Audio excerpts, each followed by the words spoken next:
Hello, everyone. I'm Danny Darrow, and I'm sitting in for Josiane with her wonderful show, Persons of Interest.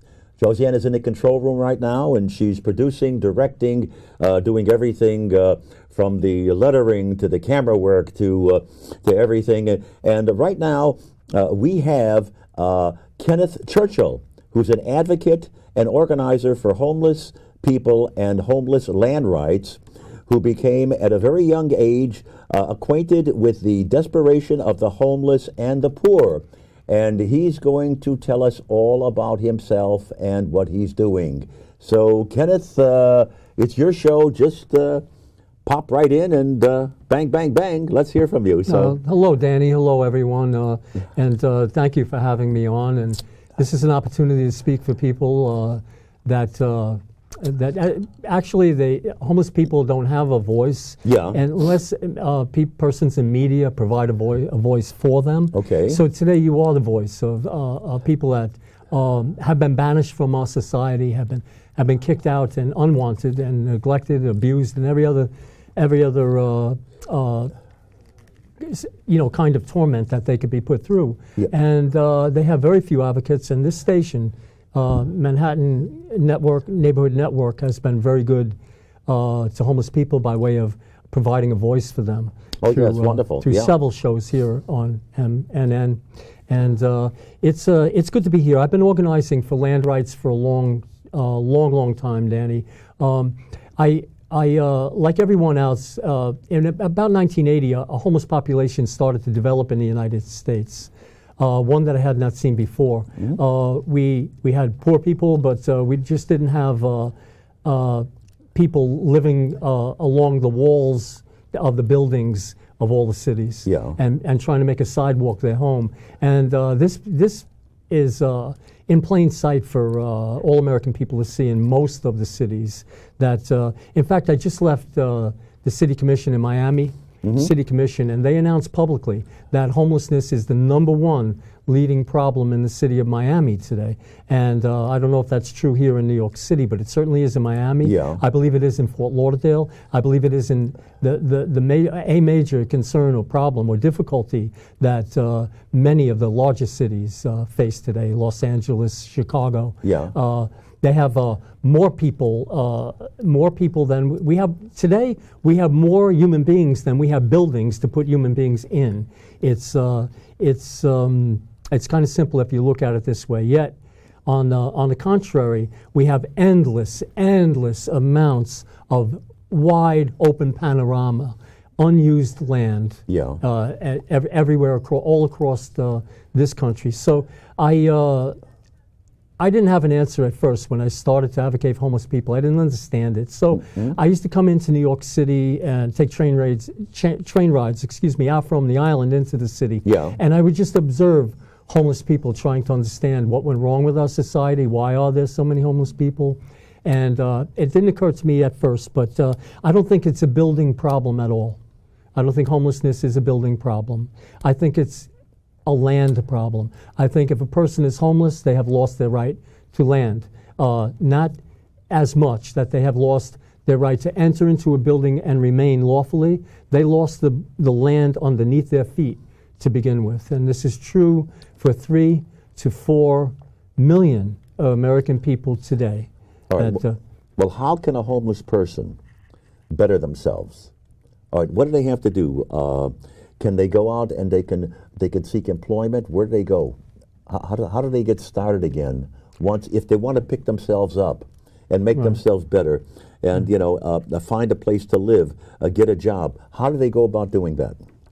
Well, it's very difficult to do if you're not a member of community, and most of us experience community. We are more or less bona fide individuals of a community. Homeless people are not. They're outsiders, and they face continuous discouragement. Mm-hmm. So I feel until we can build a community for them, a community that they can leave from and return to, the same as anyone leaves from their home and returns to their home, they can't build their lives. They can't, in the book American Homeless, I call it the gathering of resources. I call the accruement or gathering of resources. Okay. A homeless person walks around with every possession that they own in this world in a bag. That's right, and a bag of shopping cart and everything. Boy, they have to hold on to that thing too, because if they set it down, another homeless person will steal it. Yeah, or some other problem with it. It's very hard for them to accumulate things. And none of us have gathered everything we need in life all in one day. It accrues over a period of time. So I'm trying to create homeless land reservations so that homeless people and families, individuals and families, have a place to retreat to, so that where they can store food and water, where they can receive mail, and where they can erect shelter. Because the main problem I feel that homeless people have is it's against the law for them to erect shelter of any kind, which means if they put up a tent somewhere, they violated the law.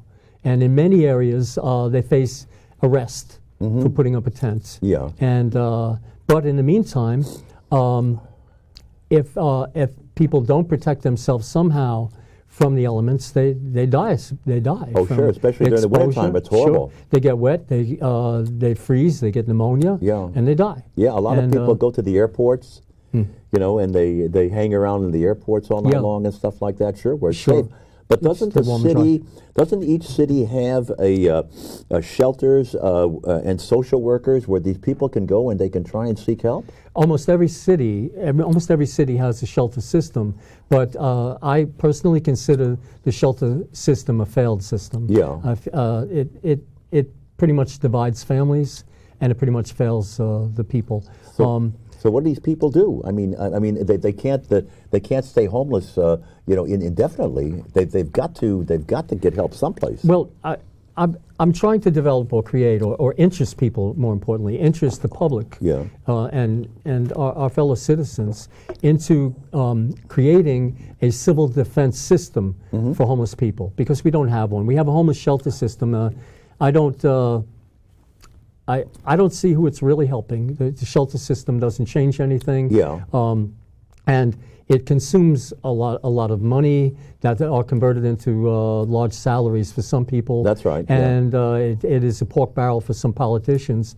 But it doesn't get homeless people anywhere, really. Okay. It might get a homeless New Yorker through a night, one or two nights of their life when they clearly won't survive the weather outside. That is it's good for. And I think the staff workers in homeless shelters work hard, and probably they're overworked for underpay probably. And the rest of all the money that's collected for the American shelter system is going into salaries, and it's going into gratuities to politicians here and there, but it doesn't stand for anything. It isn't going to make next month better for homeless people or next year. All right, so Kenneth, so step by step, starting 1, 2, 3, 4, 5, how do you propose to do what you want to do with this system? Well, I've come up with a system of civil defense for homeless people by the creation of one homeless land reservation for each county of the United States. So there are between 2,500 and 3,000 counties in the United States.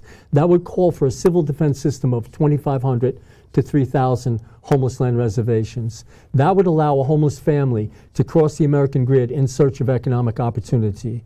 So if a family is homeless in Wyoming and there's work in Richmond, Virginia, say, they could cross the country county by county to an area where they could better themselves. Yeah, but if they could. But how would they do that? I mean, if they're homeless, they have no funds, they have no money, how would they transport themselves from one area to another? True. What I hope they would do is begin at the closest land reservation in the county where they live. Where they would not be arrested for being homeless. All right. Where they might be able to keep a vehicle, because some people can cross the American grid by train or by Greyhound bus or by vehicle. But a family could roll on to a homeless land reservation with a vehicle and seek day work right in that particular county. Oh, all right, good. So the school bus would swing by, pick up the kids, would go into that jurisdiction of school district jurisdiction. The school bus would swing by, pick up the kids, and they'd be in a school system. They might get a lunch, they might get education. They'd be dropped off that night. Both parents would be free to seek day work in whatever town they were in.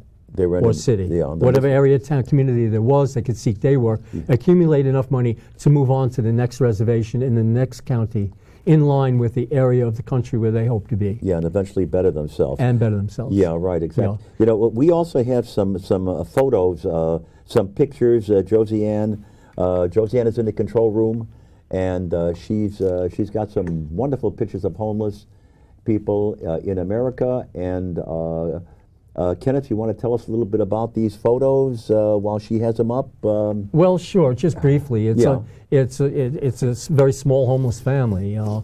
A homeless mom. Yeah, yeah. And her child. With the problem now being, some homeless shelters may only take an adult female, Yeah. but not take a child. That would mean, if that's true in this case, Yeah. that child would have to go into one shelter, and the mother would have to go into a separate Well, that'd shelter. be horrible, though, because they can't. Yeah. They first I imagine in some shelters they're permitted to be together. Yeah. I'm not an authority on shelters. I don't necessarily believe in them. Yeah. I'm glad they're here, but Yeah. I don't necessarily believe they're our answer in any way. Yeah, Josiane, you got another one. What's this, Kenneth?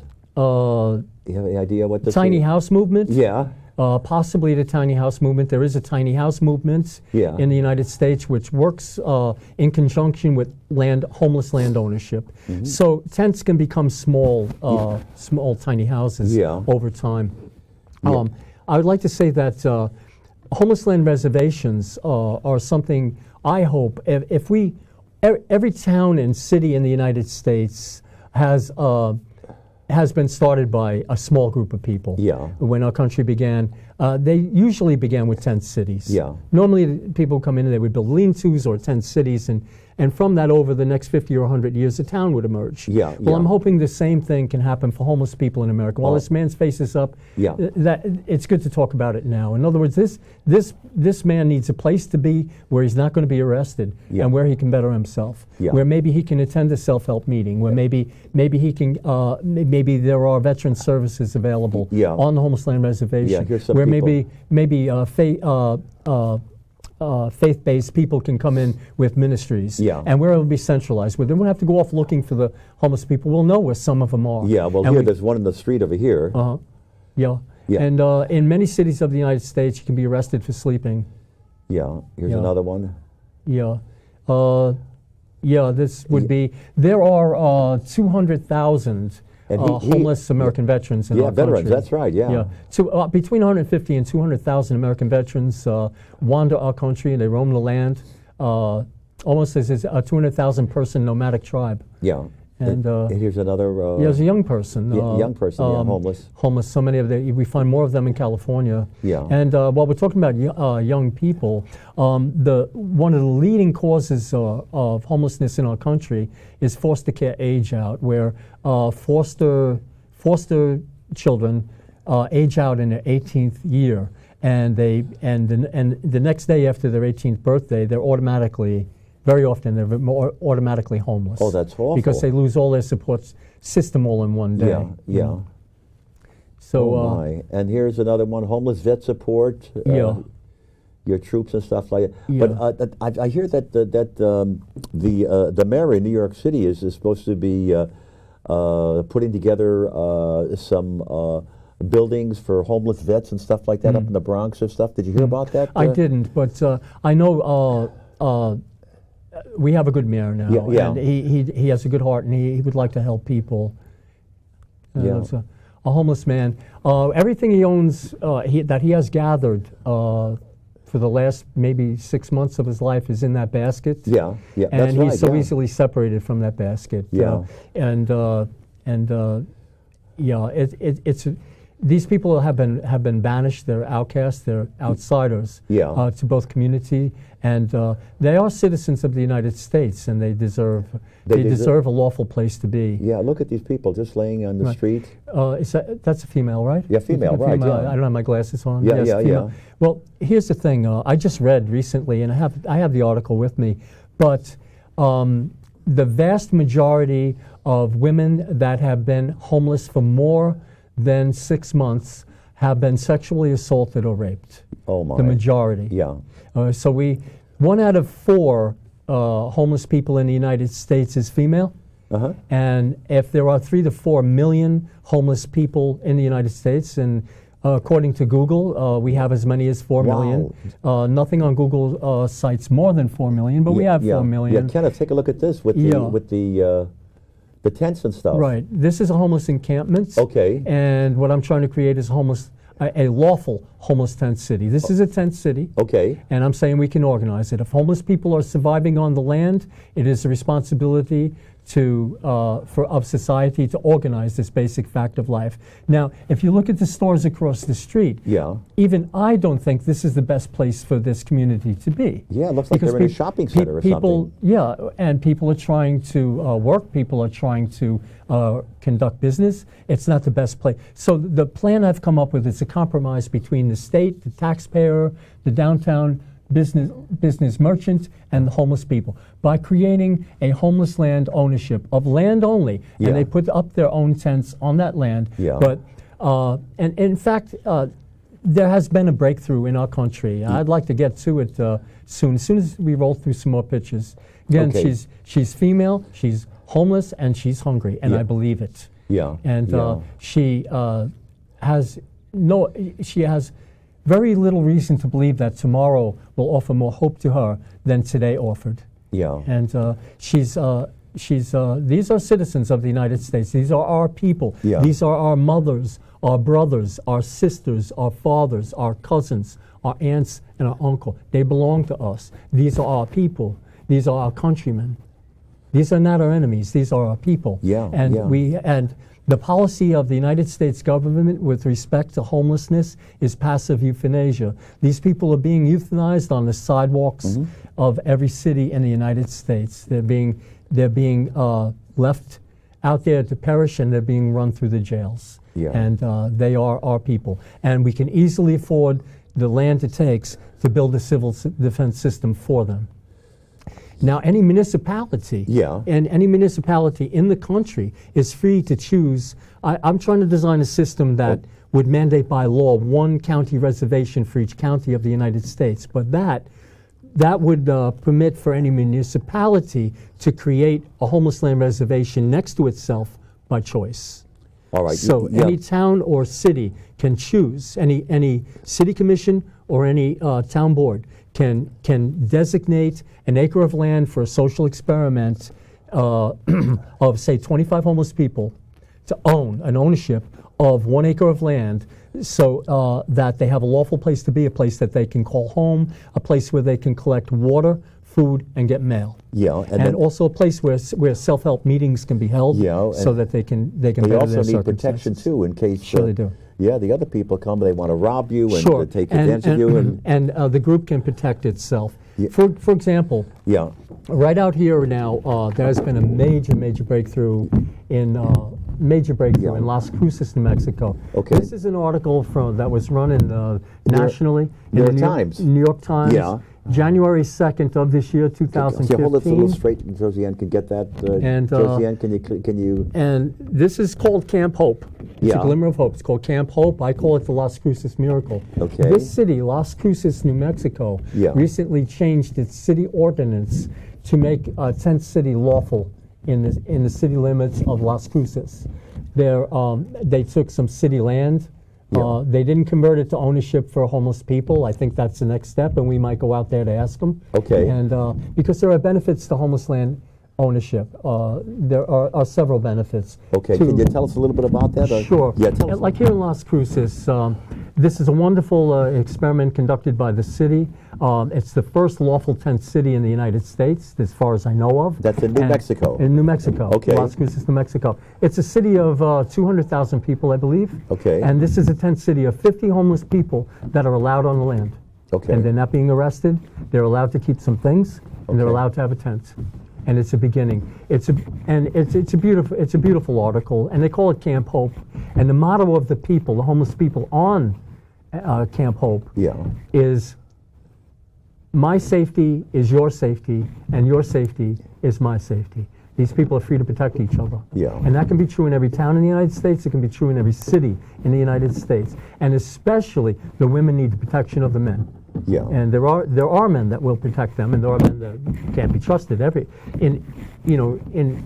Anywhere you look, not everyone can be trusted, but in general, these men can be trusted. Yeah. They want to improve their lives. Yeah. And I believe that if a community, this is community. Yeah. And now from community, we'll find the upbuilding of character, life building. Yeah. We'll find all kinds of helps gravitated. Social service helps gravitated to. They say they created a little mall of self-help. Okay. A place to shower, a place to do. Well, have they got places when they have a lot? Have they got places to shower, places to cook, places to go to the bathroom? They're using porta potties here, and up in Woodstock, New York, we're trying to get the first land ownership established up in Woodstock, New York. And, I have people, good people are trying to help this get started, and it's recommended that we use porta potties. They're using porta potties here in the Las Cruces Camp Hope. Yeah. And this is this was a big breakthrough in my life. I lived to see something good happen. Yeah. You know,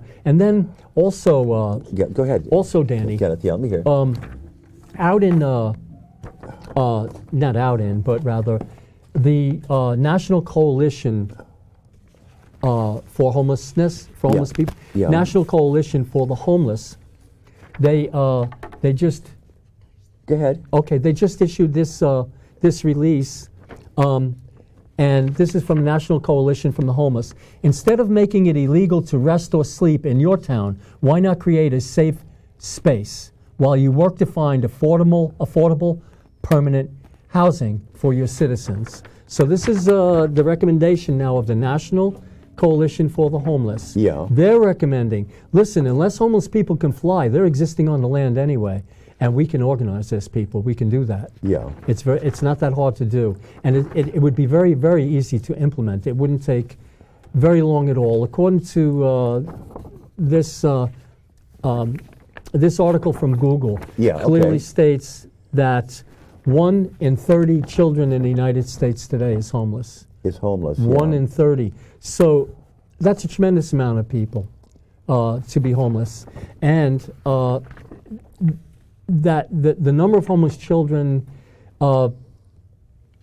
makes it easier to understand why we would need a school bus to swing by a homeless land reservation and get homeless kids in school. Yeah. And then and not have them be separated from their parents as the shelter system Now, often does. Kenneth, you've been doing this for how many years now? 25 years. 25 years. I started in legal advocacy a little before that, but it didn't work. Legal advocacy didn't work out. I'm going to return to legal advocacy soon. I'm going to hopefully I'm going to bring a federal case, a case into federal court for the right to erect shelter. Because being forced to live without shelter. It's very rough during the winter. It's awful. People are dying during the winter time. It causes the natural consequence of unnatural death. In other words, if someone would have lived at 65, but they die homeless at 55, well, that's an unnatural death. It's an untimely, unnecessary, unrequired death. Okay. So now we know that it's happening in New Mexico. Yes. Where else in other parts of the country is it happening? None that I know of. We're trying up in Woodstock. Yeah, okay. But the big one now is the National Coalition for the Homeless has joined in the belief that we're going to have to use our land. We're going to have to do this. If I could read a few things at this time. This is a little background to the book American Homeless Land Model. Now where could they get this? It's online. This book is online for free at website homelesslandmodel.com. That's homeless land LAND model MODEL.com. It's word for word on internet. It's been on since 1999. It predicted economic collapse by 1995. So it's a good read. It's a brief read, but you'll understand what homelessness is if you look at this. And if you're interested, please take a look. I also have a brand new Facebook page, which is Facebook is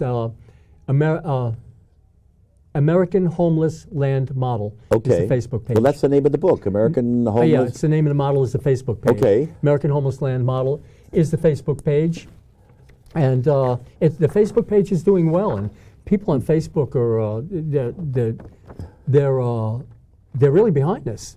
Went from nothing to almost 1,000 likes in 2 months. 2.5, 3 months. Yeah. You know, so they're behind it and they're pushing it. So this is an introduction to pretty much the economic reasons to use land for our homeless people and get them rehomesteaded. Instead of building shelters, we need to build new towns. It's what we need to do. Oh, boy. So, well, new towns between towns. Yeah. So, number one, due to worldwide overpopulation, it may be reasonable to presume that from here on, the human population will always exceed the number of buildings that house people. 2, the number of people in need of vacancies will always be larger than the total number of vacancies.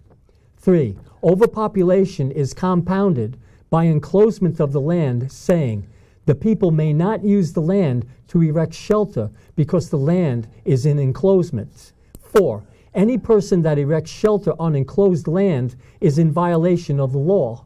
5, enclosement of the land provided labor to industrial cities since 1634 as a constant economic institution by forcing people off of the land into the cities to run machines. 6, the Industrial Revolution is over in the Western world.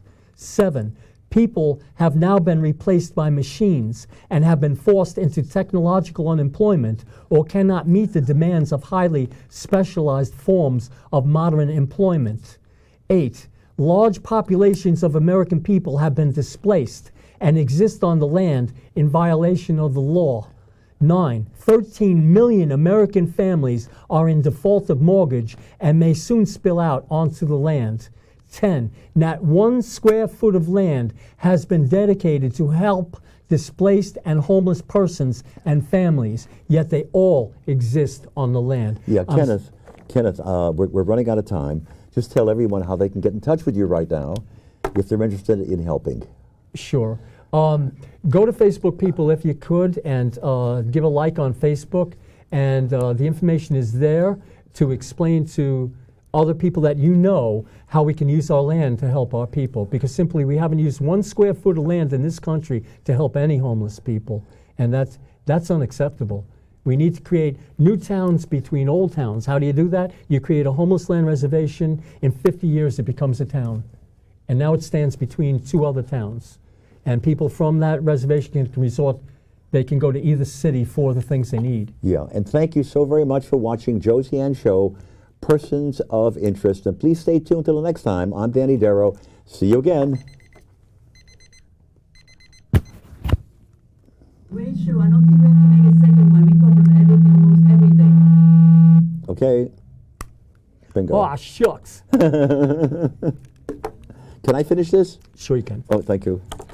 Put this one in your pocket. I didn't touch it. You know, Oh, my goodness. I just opened it. Oh, Kenneth, thank you, I Kenneth. just opened it. You sure you're going to didn't be get all right? to Have you thank got for everybody. yourself? I'm fine. You're We have fine? more in the car. Okay. Danny, thank you.